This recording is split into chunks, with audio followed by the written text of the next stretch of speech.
Hey everyone, it's Diva. It's Monday and the start of fall, so I hope everyone's enjoying the beginning of that and the summer has come to an end and that you got to do the things that you really desire to do this summer. If not, you are making sure that you're planning what you will do phenomenal next summer.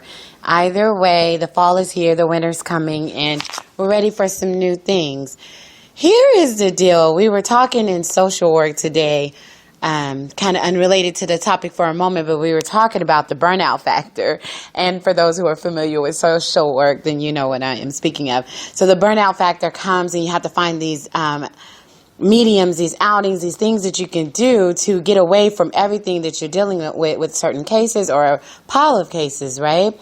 And so some have music and exercise and vacationing and different things. And I realized that my burnout factor is talking to you guys, to my listeners, and interacting with the readers of my books and having the conversations on the radio show when we're on air and things like that, and visiting the different talk show studios and being there and talking topics with you guys. That may be how I get past my burnout factor. We will see as the, career progresses, right? Okay, so here's the deal about today's topic. Taking care of his next chick. You guys, that is so important. And how can you do that without actually being involved in his new relationship? And you probably think, there's just no way that I can take care of his next chick and in any form of fashion know about her or say anything to her if I've had this bitter breakup with him. She's not going to want to talk to me. She's not going to want to have a conversation with me. He has probably told her horrific, bad, negative things about me to cover up the bad that he has done. Or for the fellas with the bad relationship breaking up, you can do the vice versa in your head, right? So, but here is how you can actually take care of his next chick and not say one word to her. Not one text, not one email, not one conversation. When you are, if it is still time, I do not want you to take this advice that I just give you right now and go revisit a closed door. If that door has closed and you have moved on, let it go. If it happens to you again in the future, that's when you will use this technique. I'm only talking to the lady that's going through it right now or the one who may go through it today or tomorrow, okay? Not literally meaning today or literally meaning tomorrow, just meaning that it's coming up for her and she will maybe think back on my words and say, you know what, that's how I'm going to handle it. Take care of his next chick by making sure that you communicate to him everything that he is doing wrong and do it in an effective way where it is not coming across as an argument. Make sure that he knows what you did to me was wrong. I have an incident, a couple incidents of cheating. I have an incident of raising the voice. I have an incident of almost hitting all those different persons that I'm talking to. This is the time to take care of his next chick because he's a guy. He's going to get another chick just as much as you're going to go get another guy, a better one. So you will actually feel a sense of closure if you use what I am telling you to do right now. So the way that you're taking care of his next chick is do not let him walk out that door. If you have to mail him a letter, if you have to text him, if you have to call his mama and sweet talk her into knowing what you want him to hear, you need to let him know that what he did to you was wrong, unacceptable, and will never be okay in any relationship that he goes through. And until he fixes that one thing about him, he is going to have hell to pay relationship after relationship because that he does not work, hurts women, upsets women, is painful. You did this to me. Get your butt out there and don't do it again. So if he did something really horrific and you guys are married and you have to take him to court, or you've been advised to do this, go the whole 9 yards. Stop protecting him. Go the whole 9 yards. Take him through the ringer. Because when you do, you are taking care of the next chick. Stop pacifying him. Stop letting your feelings of, I kind of still feel for him and I don't want him to be out in the cold. I don't want to put him out and he doesn't have anything. It doesn't matter, ladies. Let him have it. Put him out with a shirt on his back if what he did to you was that horrible and you know that you've been taking care of him, especially and everything that he owns is yours. Like Beyonce said, to the left, that little box, take it out the door, and that's all that you can take with you. Leave the keys to my car, okay? Leave all those clothes that I bought you. Don't take any of your iPads, not your smartphone, none of those things, because I did that for you. So if you know you're that woman, don't give him anything. Oh, but boo-boo, I need to get phone calls from the person that may call me for an interview.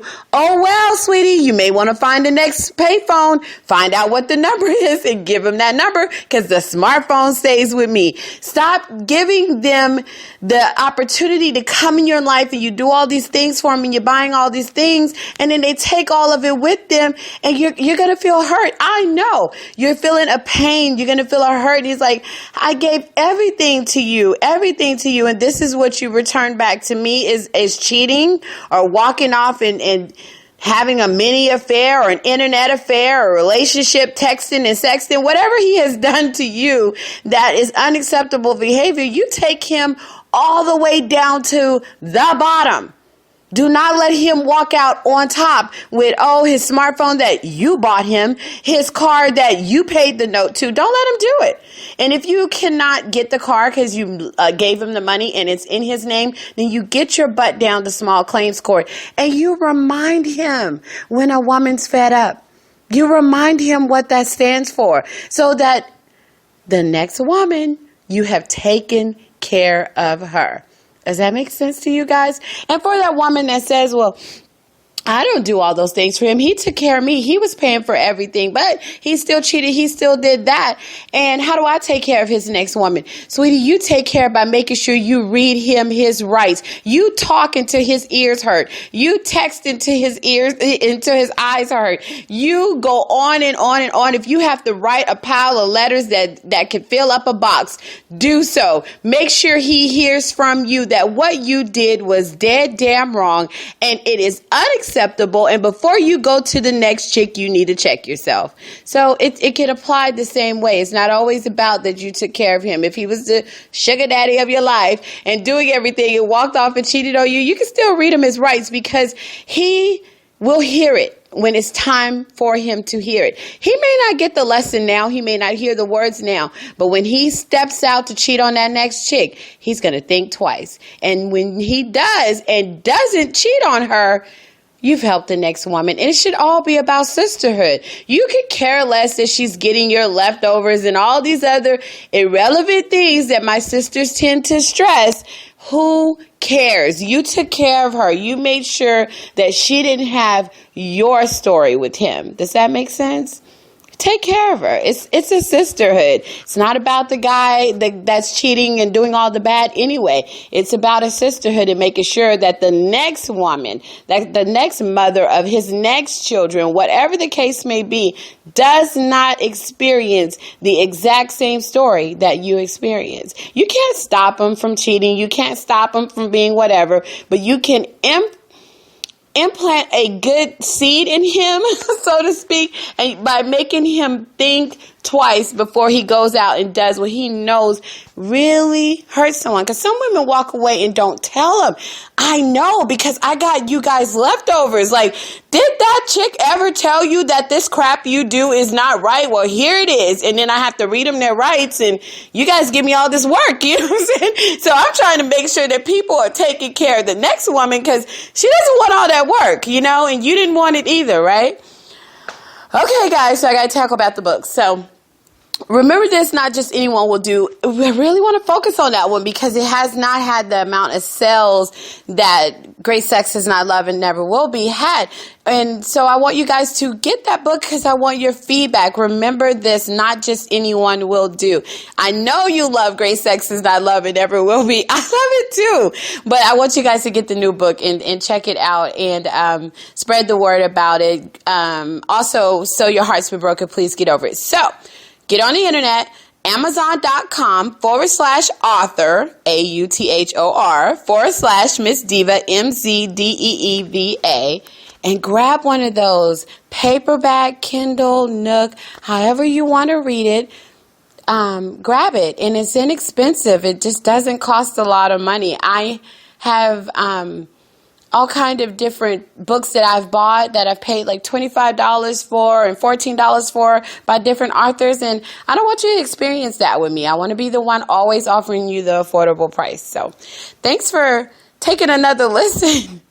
And tell me your stories. Tell me what you did to make sure that you took care of the next chick. So share it on Facebook or share it on Twitter, and maybe someone will read it and they can be inspired by it. So Twitter, Miss Diva for you, MZDEEVA, the number 4 and YOU. Facebook, Miss Diva. You guys know how to find it, and you can find it at Miss Diva for you the same way, Facebook, Google, and there it'll come up. So share your stories, and thanks for listening to another Spreaker broadcast.